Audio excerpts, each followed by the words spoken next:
ಇನ್ನು ಬೆಳಗಾವಿಯಲ್ಲಿ ಇವತ್ತು ದಾಳಿ ನಡೆಯಿತು. ಅಪಾರ ಪ್ರಮಾಣದಲ್ಲಿ ಚಿನ್ನಗಳೆಲ್ಲ ಸಿಕ್ಕಿದೆ. ಅದನ್ನು ಪರಿಶೀಲನೆ ಮಾಡೋಕ್ಕೆ ಈಗ ವ್ಯಾಲ್ಯೂಯೇಷನ್ ಕರೆದಿದ್ದಾರೆ. ಗೋಲ್ಡ್ ವ್ಯಾಲ್ಯೂಯೇಷನ್ನ ಸಚಿವ ಸತೀಶ್ ಜಾರಕಿಹೊಳಿ ಸಂಬಂಧಿಯ ಮನೆ ಮೇಲೆ ಇಡಿ ದಾಳಿ ನಡೆದಿದೆ. ಅಬಕಾರಿ ಆಯುಕ್ತ ಮಂಜುನಾಥ್ ಮನೆಯಲ್ಲಿ ಅಪಾರ ಚಿನ್ನಾಭರಣ ಪತ್ತೆಯಾಗಿರೋದು. ಬೆಳಗಾವಿಯ ಟಿವಿ ಸೆಂಟರ್ನಲ್ಲಿರುವ ಮಂಜುನಾಥ್ ನಿವಾಸದಲ್ಲಿ ಶೋಧವನ್ನು ಮಾಡ್ತಾ ಇದ್ದಾರೆ. ಅಪಾರ ಪ್ರಮಾಣದ ಚಿನ್ನ ಬೆಳ್ಳಿ ಪತ್ತೆಯಾಗಿದೆ. ಅಕ್ಕಸಾಲಿಗರನ್ನು ಕರೆಸಿದ್ದಾರೆ ಇಡಿ ಅವರು. ಸಚಿವ ಸತೀಶ್ ಜಾರಕಿಹೊಳಿ ಸಂಬಂಧಿಯ ಮನೆ ಮೇಲೆ ಇಡಿ ದಾಳಿ ಪ್ರಕರಣ. ಅಬಕಾರಿ ಆಯುಕ್ತ ಮಂಜುನಾಥ್ ಮನೆಯಲ್ಲಿ ಅಪಾರ ಚಿನ್ನಾಭರಣ ಈಗ ಪತ್ತೆಯಾಗಿದೆ. ಇರಬಾರ್ದು ಅಂತ ಇಲ್ಲ, ಆದರೆ ಅದಕ್ಕೆಲ್ಲವೂ ಕೂಡ ಅವರು ದಾಖಲೆಗಳನ್ನು ಕೊಡಬೇಕಾಗತ್ತೆ. ಹೌದು, ನಾನು ತೊಗೊಂಡಿದ್ದೀನಿ, ಇವಾಗ ತೊಗೊಂಡಿದ್ರಿ, ಎಲ್ಲದಕ್ಕೂ ಲೆಕ್ಕ ಬೇಕಾಗತ್ತೆ. ಅಜ್ಜನಿಂದ ಬಂದಿದೆಯಾ, ಮನೆಯಲ್ಲಿ ಹಿಂದಿನಿಂದ ಕೂಡ ಬಂದಿರೋದಾ, ಹೆಂಡತಿದ ತಗೊಳ್ಳೋದಾದರೆ ನಿಮ್ಮ ಆದಾಯ ಎಷ್ಟು, ಇವೆಲ್ಲ ಗೊತ್ತಾಗಬೇಕು.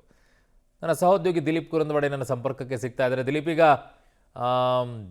ಚಿನ್ನಾಭರಣಗಳು ಬೆಳ್ಳಿ ಇರಲೇಬಾರ್ದು ಅಂತ ಏನಿಲ್ಲ, ಬಟ್ ಅವ್ರಿಗೆ ಬರೋ ಆದಾಯದ ಮೂಲ ಏನು, ಅವ್ರು ಖರೀದಿ ಮಾಡಿದ್ದೇನು, ಅದಕ್ಕೆ ದಾಖಲೆಗಳೇನು, ಎಷ್ಟು ಪ್ರಮಾಣದಲ್ಲಿದೆ, ಇವೆಲ್ಲ ಲೆಕ್ಕಾಚಾರಗಳು ಬರುತ್ತೆ. ಏನು ಸಿಗ್ತಾ ಇದೆ ಈಗ ಡೀಟೇಲ್ಸ್ ದಿಲೀಪ್? ಅರುಣ್, ಪ್ರಮುಖವಾಗಿ ಏನಂತಂದ್ರೆ ಚಿನ್ನಾಭರಣ ಎಷ್ಟು ಸಿಕ್ಕಿದೆ ಅಂತ ಹೇಳಲಾಗ್ತಲ್ಲ, ಆದರೆ ಬಹಳಷ್ಟು ಪ್ರಮಾಣದಲ್ಲಿ ಸಿಕ್ಕಿದೆ ಅಂತ ಹೇಳಿ ಒಂದು ಮಾಹಿತಿ ಬರ್ತಾ ಇರುವಂಥದ್ದು. ಜೊತೆಗೆ ಏನಂತಂದ್ರೆ ಈಗೇನು ವೆಲ್ಯೂಟರ್ ಬಂದಿದ್ದಾರೆ, ವೆಲ್ಯೂಟರ್ ಸುಮಾರು ಸಂಜೆವರೆಗೆ ಇರಬೇಕಾಗತ್ತೆ ಅಂತ ಹೇಳಿ ಒಂದು ಮಾಹಿತಿಯನ್ನು ಕೂಡ ಅವ್ರು ಕೊಟ್ಟಿದ್ದಾರೆ. ಅಂದರೆ ಎಷ್ಟಿದೆ, ಏನು ಬೆಳ್ಳಿ ಎಷ್ಟು, ಚಿನ್ನ ಎಷ್ಟು, ಎಲ್ಲವನ್ನೂ ಕೂಡ ಅಧಿಕಾರಿಗಳನ್ನೇ ಬಹಿರಂಗಪಡಿಸಬೇಕಾಗುತ್ತೆ. ಆದರೂ ಒಂದು ಮಾಹಿತಿ ಪ್ರಕಾರ ಏನಂತಂದರೆ ಭಾಳಷ್ಟು ಚಿನ್ನಾಭರಣ ಸಿಕ್ಕಿದೆ ಅಂತೇಳಿ.